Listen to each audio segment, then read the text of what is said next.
Hey there, guys. I know I haven't been doing the Marfugal thing because, you know, whatever. It's just because I wanted to do it, and now I don't want to do it right now. That's it. But there is something else interesting going on. The situation with Elon Musk. Some newspaper wrote that, it takes $6 billion, eighth of what Elon Musk is worth, to stop world hunger. Well, people looked at that and went, wait a freaking minute here. And then they looked into it and they said, well, what happened to the $7.2 billion that you've been spending every year to stop world hunger? Where's that gone?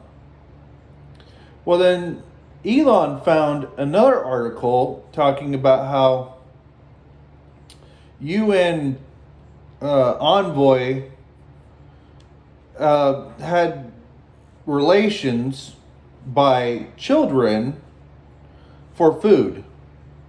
Now let's jump on back onto Twitter and our friend Carolyn Lowe.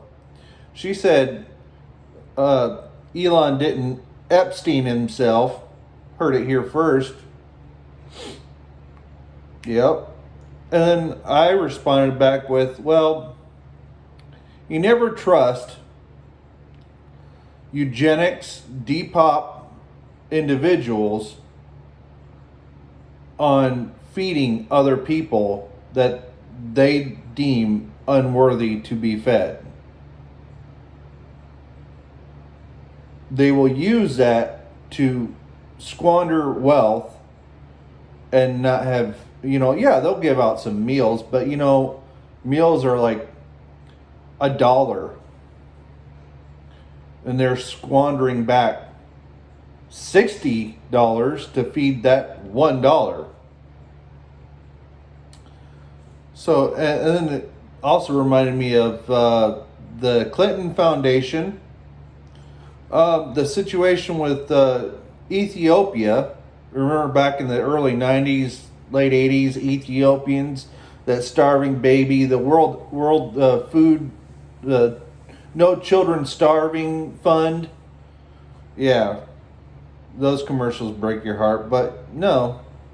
Um,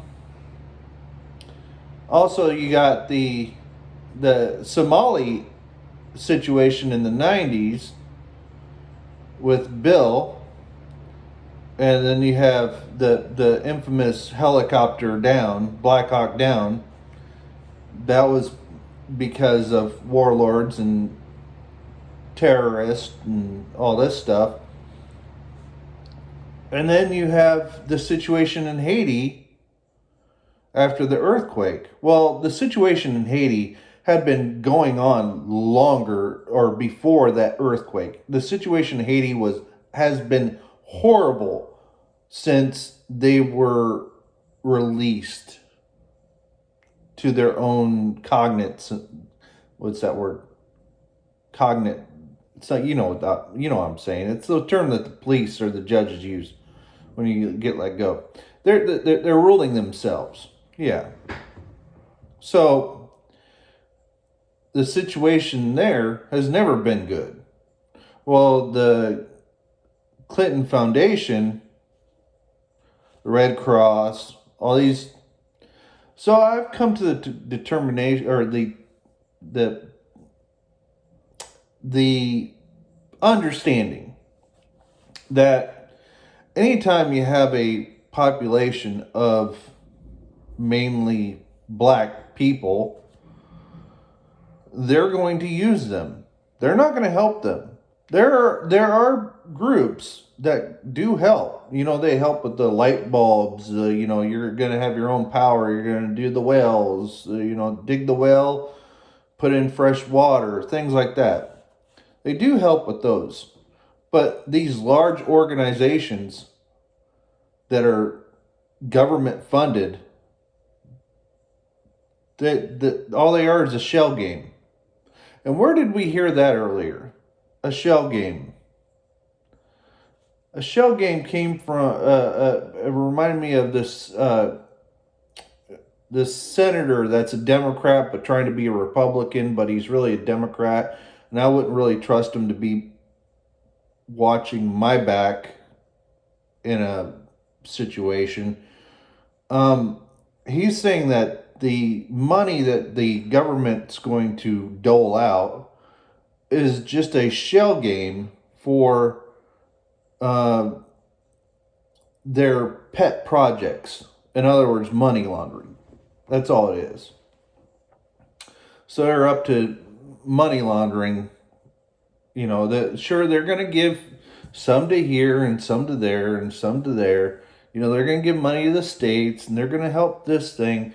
But really, when it comes down to like, oh, we're going to give this amount of money to this group and this amount of money to that group, that's a shell game, because they're going to put somebody in there and say, oh, we had to spend $60 million on a lawnmower.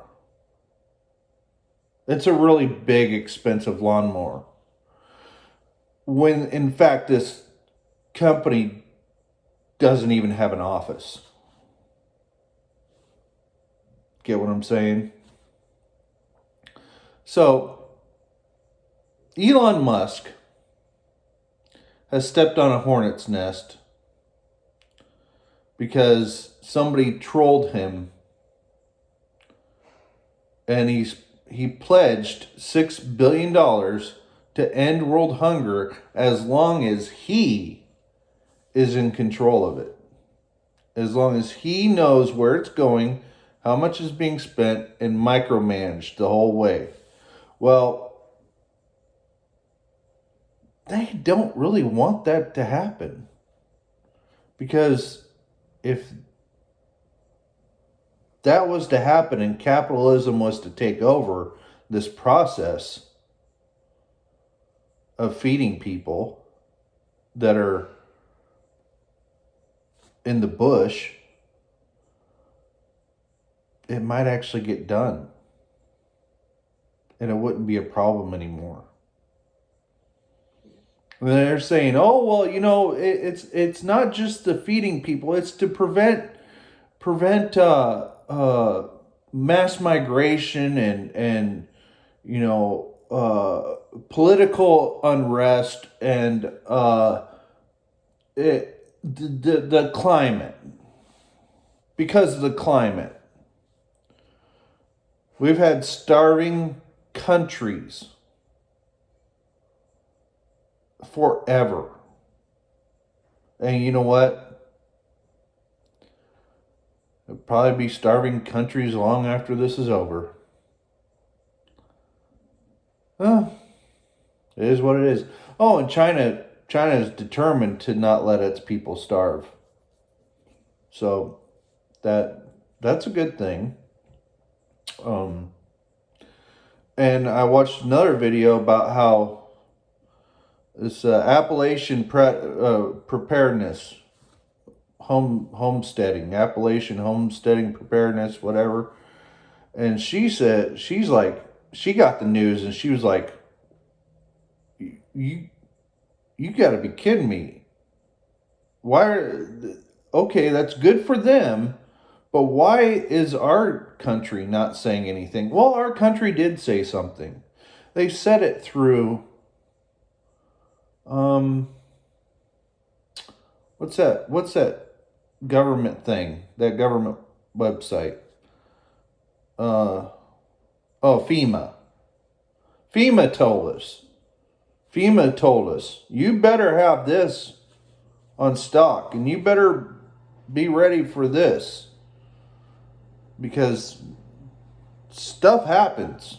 So we told you, we're not going to tell you again because we don't want anybody to be panicked. But if you go on their website, it's right there. FEMA warned you, but they're not going to warn you again. Things might happen over the next 20, 50, 60 years. In 60 years from now, they warned you. But they don't have to do it again. Okay? So, you're warned. Yep. Just like stop, drop, and cover. They warned you. They warned you. Back in the 40s or 50s, they warned you. They didn't have to warn you in the 80s, and they didn't have to warn you in the 90s. They didn't have to warn you last year because they warned you back then. They warned you. They warned all the kids. They told them all. They had classes, and they warned them. This is what you do when this happens. You get underneath your desk. Cover your head. Close your eyes. Stay there. Don't run outside. We warned you. That turtle warned you. Now, if you want to be warned again, you're going to have to pull out the video and watch that, with your kids. Because we're not going to play that in the schools because that'll scare people. We don't want that. One generation of fear is enough. They were warned and they were fearful, and that's all we got to do. About this EMP thing, they warned us. Could happen. We started fixing things. It's not our fault another president or administration or world collapses. It's not our fault because we warned you and we told you. See, the government does not bombard you with useless information. They just do it once. Now, the useless information they will do constantly.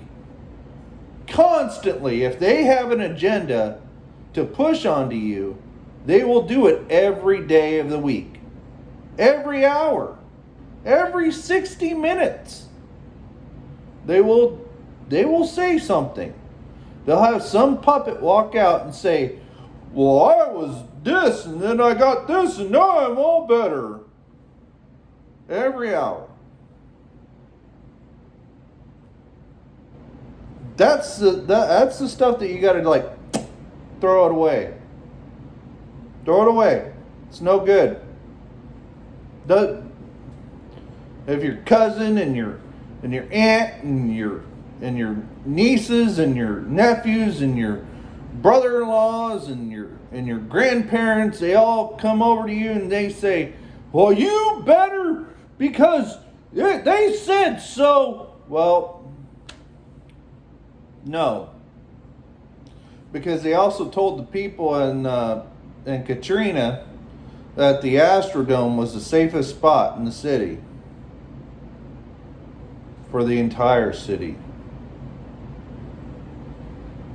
And how many people died there? And how many troops did they have? How many pallets of water did they have? How many meals ready to eat did they have? Were they prepared? History never... I'm going to stop this here. Y'all have a good day. I'm going to keep trolling around on the old Twitter and see what Renee's up to and see whatever everybody else is going on.